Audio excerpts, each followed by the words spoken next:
So the Lord gives a metaphor here of the people who build houses. Now, this particular passage at the end of the Sermon on the Mount is not a parable, it is a metaphor. And it's a metaphor of a house, as I said at the beginning of my message. If we live by wisdom, by trusting the Lord, that even if we have difficulties in serving the people as we would want to serve, but then we are faithful to God, at least have faith in Him that our prayers are heard. And we pray for those particularly who are on the front line of giving help to the people who are infected. Then at least we can say that we have been faithful to the Lord. Faithful to the Lord in trusting Him, faithful to the Lord in praying for others, but also in the little that we have, we need to share with others. It is time when the sharing is so much the more important.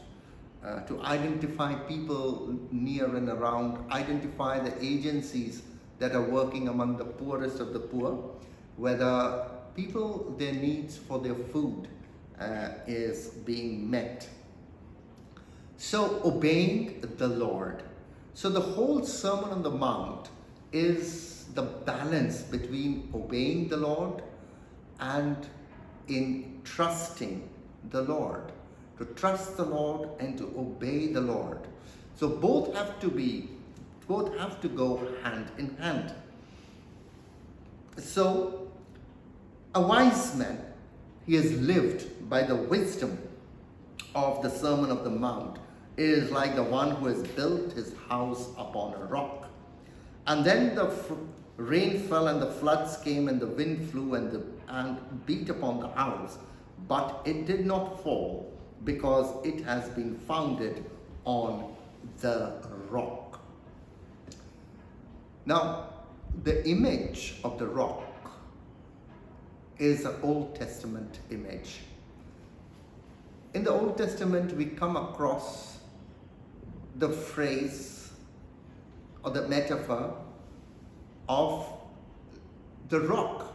The Lord is my rock.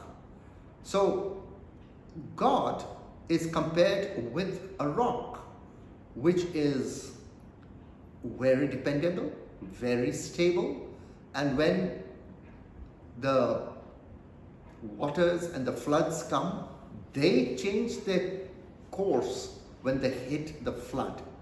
Whereas when they hit the rock, but when the floods come into the sandy area, the sands, they flow away, they mingle with water, and the water makes its ways easily through the sands, breaking open all the obstructions that are there in the sand. But not so with the rock. The rock is not easily moved, but the floods and the waters, they change their course. So rock is a symbol of stability. Rock is a symbol of dependence, and that is how God is. And if a person has built his life, that is his house, on obeying the Lord and on trusting the Lord, then he has built a house, that is, he has built a life that is stable, that is secure, that will not be moved. It is his life that is full of wisdom, faithfulness to the Lord, and the quality of life during the times of difficulties will shine as an example for all.